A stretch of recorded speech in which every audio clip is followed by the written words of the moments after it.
Good afternoon. When my colleagues explain to you about the new company's ordinance, I think you first need to have an overview of this ordinance. Let's talk about the background. It was passed by the Legislative Council on the 12th of July 2012. And for the technical parts, they are contained in the 12 pieces of subsidiary legislation which have been completed in terms of the legislative process in July 2013. And we went through Gazettal, and the commencement date is the 3rd of March this year. Actually, according to Cap 32, there are provisions about companies incorporated in Hong Kong, and also there are provisions in relation to corporate insolvency, prospectuses, so on and so forth. All these will be moved to under Cap 622 for the original Cap 32 concerning the company's ordinance. Certain parts will be repealed. When it comes to corporate insolvency and prospectuses, they will stay with Cap 32, but it will be amended as Companies Winding Up and Miscellaneous Provisions Ordinance. This is the structure of the new company's ordinance. There are 21 parts comprising 921 sections and 11 schedules. Part 2 is about registrar of companies and companies register. Part 8 is about registration of charges. Part 12, company administration and procedure. Part 19, investigations and inquiries. The more technical parts are contained in 12 subsidiary legislations. For example, the accounting rules, disclosure of information about directors, model articles, so on and so forth.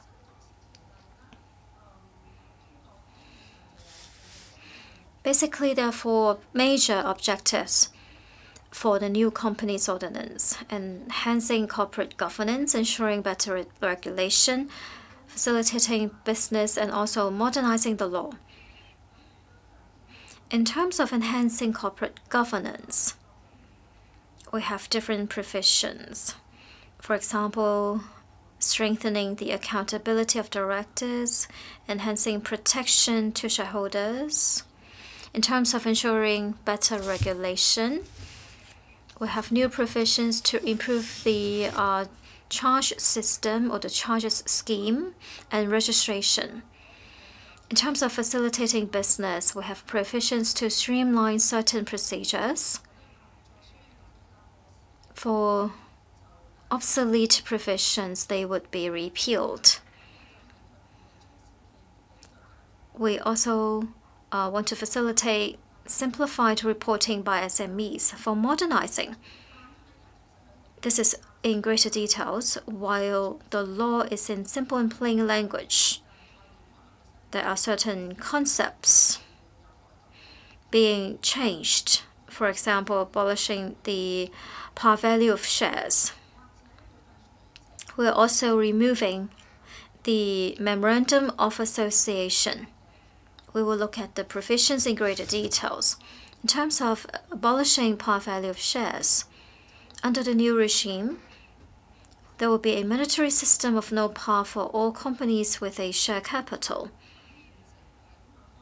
Par value has given rise to practical problems in certain areas. Some people feel that it is hindering financing activities, or it is complicating the accounting regime. Relevant concepts such as authorized share capital and share premium will also be abolished under the new regime. So what should we do? there are some deeming provisions. They are to ensure that the contractual rights defined by reference to par value and related concepts will not be affected by the abolition of par. For existing companies, a condition of the memorandum of an existing company immediately before commencement of the new company's ordinance is deemed to be regarded as a provision of that company's articles of association, except that any such condition setting out authorized share capital and the par value of shares are to be regarded as deleted.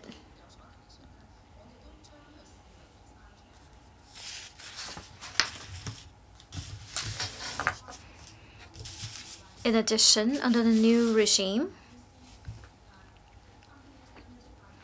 companies limited by guarantee will also face some changes.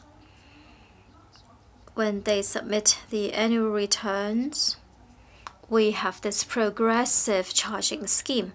My colleagues will take you through the new provisions in greater details. Under the new regime, these companies will also become a specified type of company, because we have private, non-private companies, and in the new regime, guarantee company is another type of company.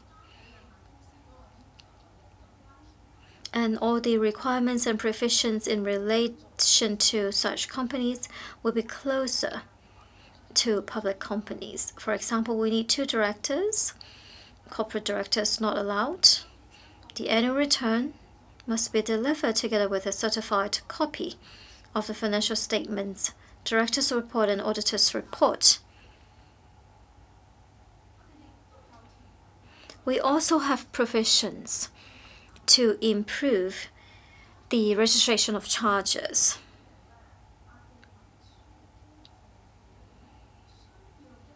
We require a certified copy of the charge instrument to be registrable and available for public inspection. Under the new regime, concerning the content of such charges, members of the public will have access. In terms of enforcement, the new ordinance provides new power for the registrar to obtain documents or information for ascertaining whether any offense relating to giving false or misleading statement has taken place.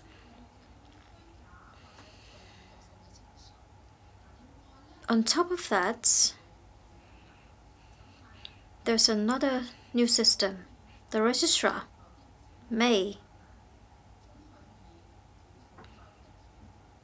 use compound specified offenses so as to optimize the use of judicial resources. But you must pay attention.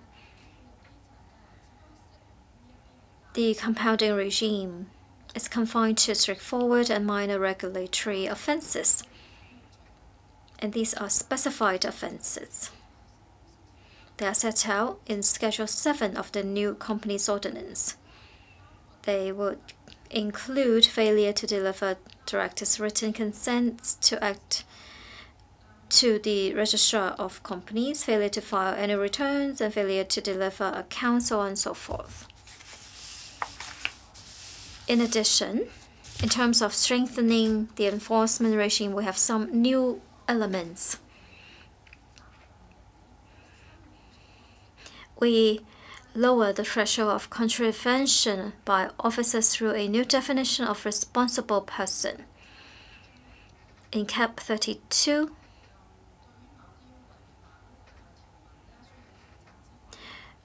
the new existing ordinance attributes criminal liability to an officer in default if he knowingly and willfully authorizes or permits the default. The evidential burden is very high, as willfulness requires a deliberate act.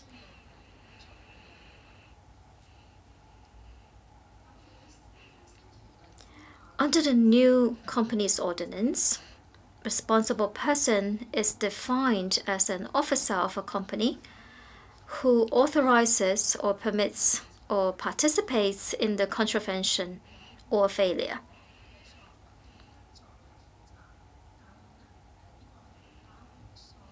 But this does not include negligence.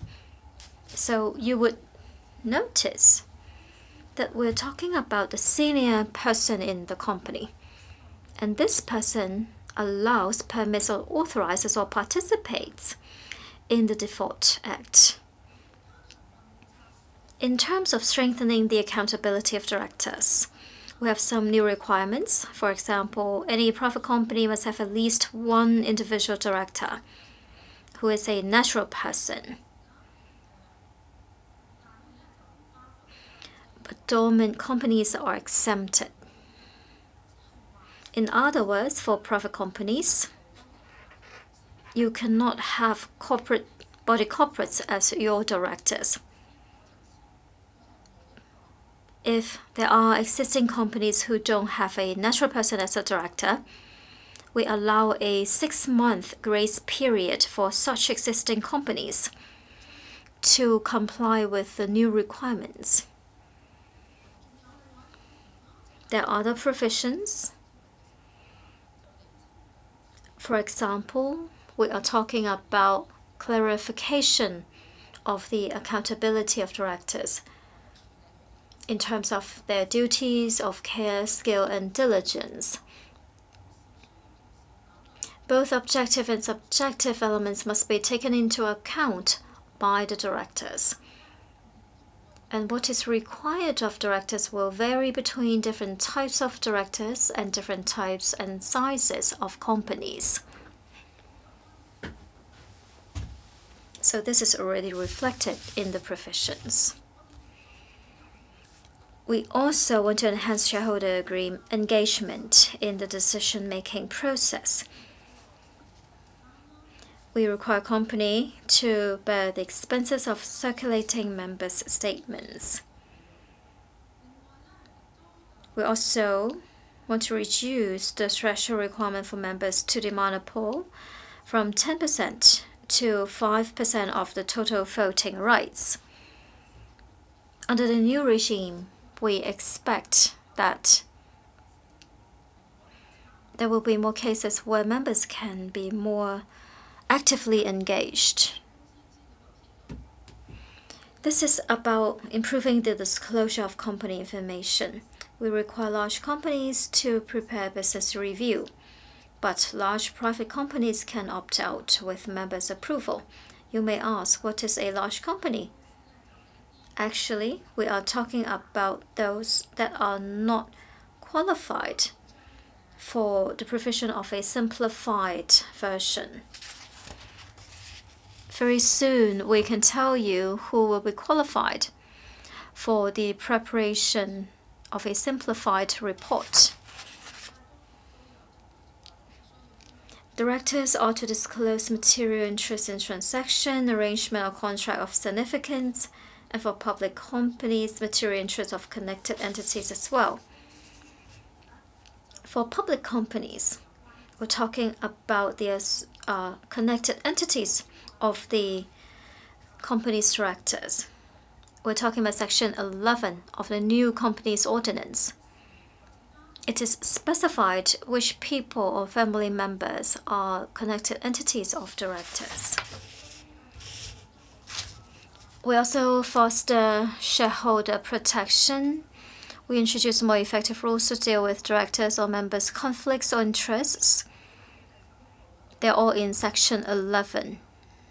You can find different provisions to deal with this. We also strengthen auditors' powers while introducing a new offense. I talked about streamlining procedures, for example, AGMs. We allow companies to dispense with AGMs by unanimous shareholders' consent. We also permit a general meeting to be held at more than one location using electronic technology. I talked about simplified reporting. Private companies and groups of private companies meeting the following criteria will be qualified automatically. Total annual revenue of no more than 100 million Hong Kong dollars, total assets of no more than 100 million, no more than 100 employees. Such companies will automatically be qualified for simplified reporting.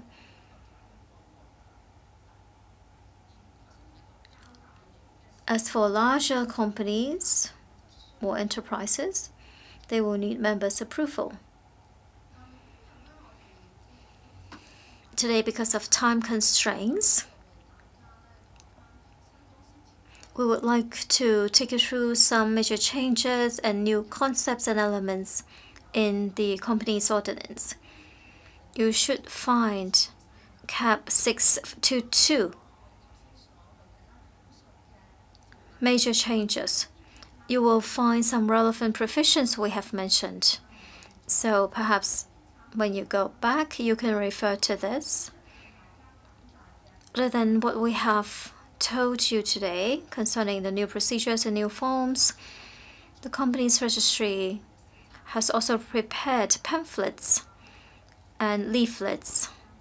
Especially, you can go to our website. There are plenty of useful information so that you can understand the new company's ordinance more easily. And we welcome you to go to the website of company's registry. We have also set up some hotlines to respond to your inquiries about the changes in the company's ordinance. So that's all from me for now. Thank you very much.